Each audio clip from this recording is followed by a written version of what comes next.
Di sini ya saya akan menjelaskan materi kekongruenan dari mata kuliah teori bilangan ya.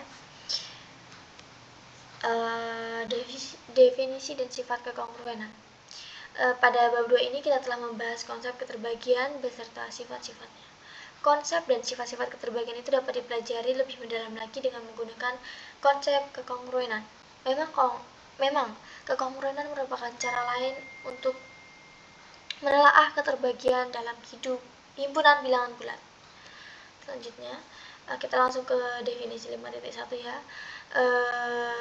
Jika M suatu bilangan bulat positif, maka A kekongruenan dengan B modulo M. Bisa kita tulis di sini ya. A kekongruenan B itu sama aja kongruennya menggunakan simbol sama dengan, tapi dia ada 3 gitu loh.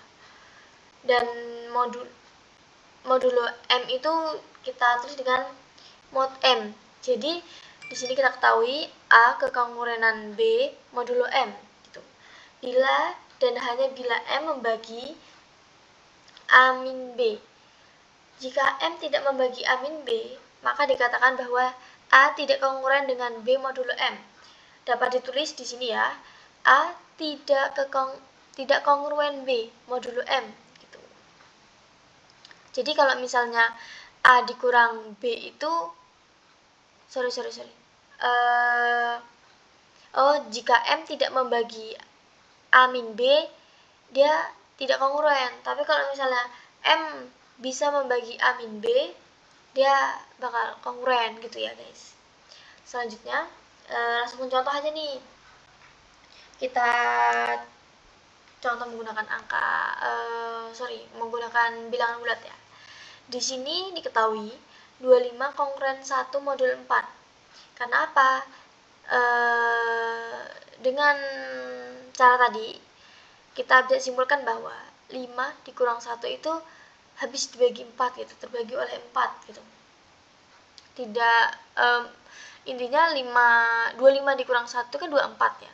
Dibagi 4 itu menghasilkan suatu bilangan bulat positif. Tidak menghasilkan desimal seperti koma-koma. Jika dia menghasilkan desimal, dia tidak tidak kekongruenan lah gitu.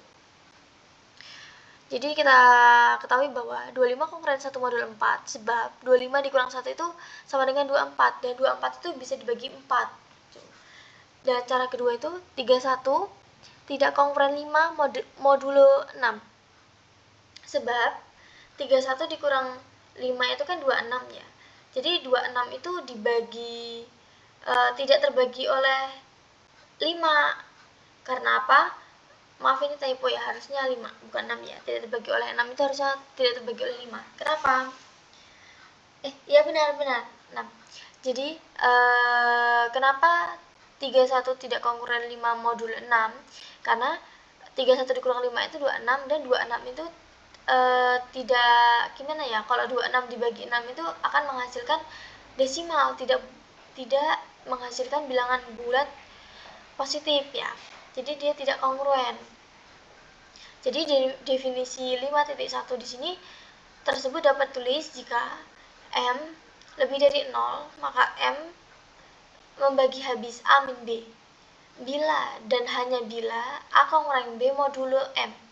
Jika M membagi habis A min B, maka ada bilangan bulat K, sehingga A min B sama dengan M dikali K. Sehingga A kongruen B modulo M bila dan hanya bila A min B sama dengan MK untuk suatu bilangan bulat K.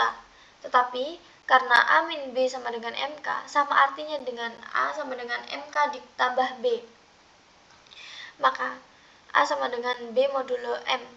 Bila dan hanya bila A sama dengan MK plus B, maka A kongruen B modulo M bila dan hanya bila A sama dengan MK plus B. Mungkin ini yang saya sampaikan di materi kekongruenan. Saya kira cukup. Saya ucapkan terima kasih.